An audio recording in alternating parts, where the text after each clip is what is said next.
Amélie Rosic, Manu de Chypre, Arnaud Devange, bonjour à tous les trois. Bonjour. Bonjour Charles, bien sûr. Bonjour, Amélie, bien sûr. Amélie, aujourd'hui vous nous emmenez dans le Gard. Absolument, dans le parc national des Cévennes, c'est magnifique. Florian est agriculteur à Saint-Christol-les-Alès, il cultive la vigne et les oliviers. Et par un beau matin d'avril, il découvre que le petit bois d'à côté s'est transformé en décharge de ballast. Le ballast, ce sont ces grosses pierres que l'on voit sur les voies ferrées. Vous serez venu il y a un an, il y avait des biches dans ce bois-là. Et c'était un bosquet qui était complètement fermé par les arbres, par des ronces, par la nature. Ça me tient à cœur, très à cœur, cette terre-là, parce que mon grand-père était maraîcher à quelques mètres d'ici. J'ai mes terres qui sont juste à côté. J'ai toujours vécu ici. J'ai l'amour de cette terre-là. Voilà, et donc maintenant, il y a du ballast. Alors c'est vrai qu'à 6 km de là, la SNCF fait des travaux de rénovation de rails, c'est en gare d'Alès. Ces monticules de ballast, environ 500 tonnes quand même, sont noirs de suie, visiblement pollués, et c'est exactement pour ça que Florian nous a contactés. Je suis inquiet car il va y avoir la pollution qui va aller à l'intérieur de la terre et ça va polluer nos nappes phréatiques à l'intérieur. C'est de l'or, l'eau c'est de l'or. On n'a pas beaucoup d'eau donc quand on en a, on est très content de l'avoir. Mais c'est impressionnant quand on voit aussi sur les images sur la RMC Story, effectivement c'est ces montagnes de cailloux derrière lui. C'est légal d'entreposer ou de mettre des cailloux comme ça n'importe où, des cailloux de ballast? Alors non, hein, pas du tout, il faut une autorisation, même si c'est un terrain privé, ce qui est le cas, parce qu'avec Guillemette Franquet, on a mené notre petite enquête. Déjà, la SNCF nous assure que le ballast a été vendu à un particulier via une entreprise partenaire et nous certifie que les pierres ne sont ni dangereuses ni toxiques. Bon, ok. Ce propriétaire, en fait, il voulait s'en servir pour construire un chemin. Sauf que son terrain est agricole, qui plus est en zone rouge inondation, et la loi est très claire, il interdit tout dépôt de matériaux susceptibles d'être emportés ou de gêner l'écoulement des eaux en cas de crue. Donc en fait c'est le propriétaire du terrain qui est en infraction. Absolument, car une fois vendu, en fait la SNCF n'est plus responsable du ballast. C'est donc au particulier de l'enlever, nous lui avons expliqué au téléphone.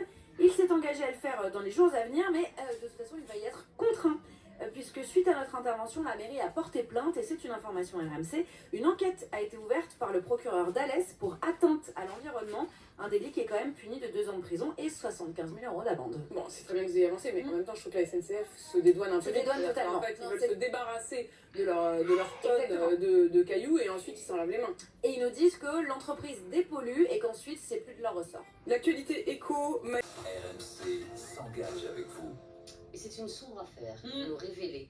Aujourd'hui, Amélie Rosic, vous nous emmenez dans le Gard à la découverte en fait d'un dépôt sauvage. Absolument, dans le parc national des Cévennes. Je ne sais pas si vous connaissez, mais c'est magnifique. Oui. Florian est agriculteur à Saint-Christol-les-Alès.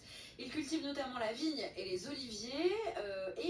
Par un beau matin d'avril, il se promène à côté de chez lui et puis il découvre que le petit bois d'à côté s'est transformé en décharge de ballast. Le ballast, c'est celle, vous savez, ce sont ces espèces de grosses pierres concassées qu'on retrouve sur les voies ferrées. Écoutez.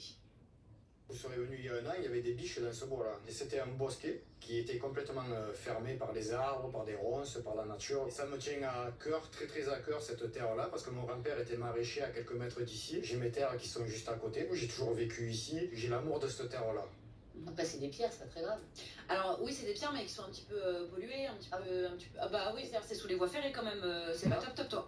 Bon, par ailleurs, à 6 km de là, la SNCF fait effectivement des travaux de rénovation de rails en gare d'Alès. C'est là visiblement que proviendra ces monticules de ballast. Il y en a pour environ 500 tonnes quand même. Noirs de suie, visiblement pollués donc, et c'est pour ça que Florian nous a contactés.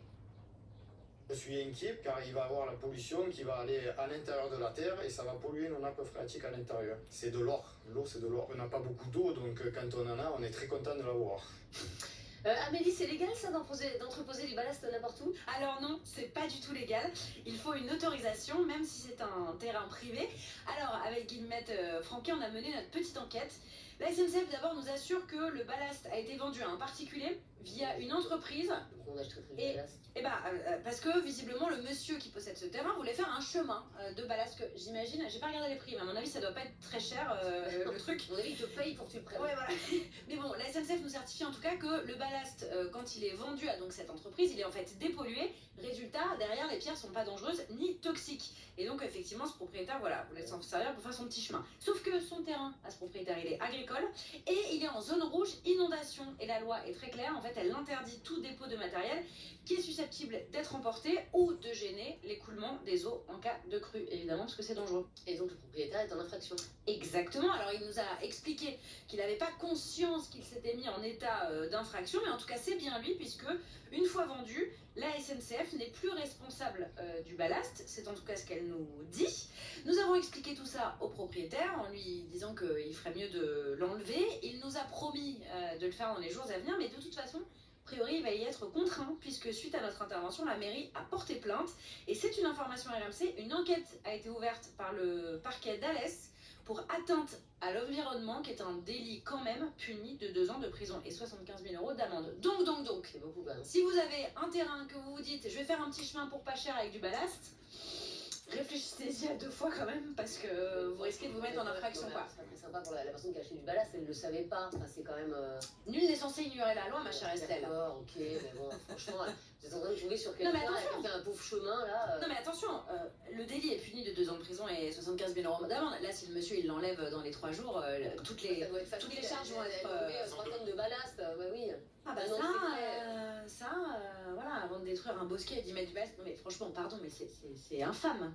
Bah, c'est infâme, j'en sais rien, les goûts et les couleurs, vous savez, je. Non.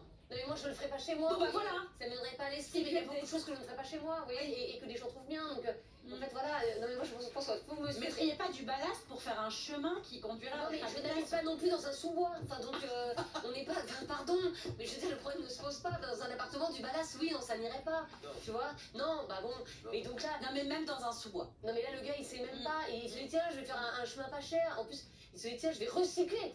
Ça se trouve, il s'est dit, c'est génial, je vais faire un truc écologique, je vais recycler du ballast, et il se retrouve avec 2 millions d'amendes. Alors je vais redonner quelques éléments. Estelle, tu inventes, il s'est pas dit qu'il allait recycler du ballast. On va demander. Non, déjà, premièrement, les habitants d'à côté, notamment le petit maraîcher qui a sa vigne, est allé le voir dès le départ, pour lui dire, cher monsieur, est-ce que vous êtes sûr de ce que vous faites? Derrière, le maire l'a contacté, et je ne vous donne pas les détails de notre conversation téléphonique, enfin de celle de Guillemette Franquet avec ce monsieur, mais elle était pas hyper cordiale. Ah. Bon bah alors vous avez bien fait. Amélie Rosic tous les jours 13h50 dans Estelle Midi.